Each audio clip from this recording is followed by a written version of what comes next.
الرحمن علم القرآن خلق الإنسان علمه البيان الشمس والقمر بحسبان والنجم والشجر يسجدان والسماء رفعها ووضع الميزان ألا تطغوا في الميزان وأقيموا الوزن بالقسط ولا تخسروا الميزان والأرض وضعها للأنام فيها فاكهة والنخل ذات الأكمام والحب ذو العصف والريحان فبأي آلاء ربكما تكذبان خلق الإنسان من صلصال كالفخار وخلق الجان من مارج من نار فبأي آلاء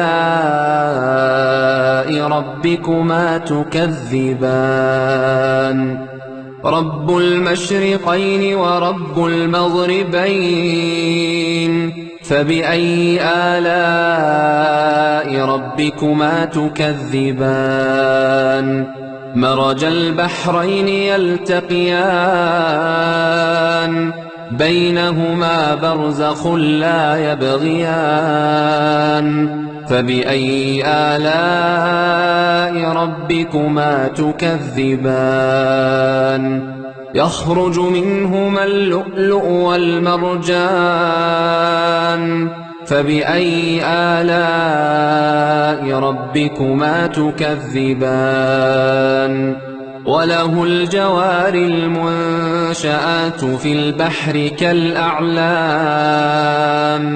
فبأي آلاء ربكما تكذبان كل من عليها فان ويبقى وجه ربك ذو الجلال والإكرام فبأي آلاء ربكما تكذبان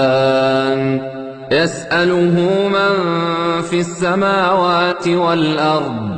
كل يوم هو في شأن فبأي آلاء ربكما تكذبان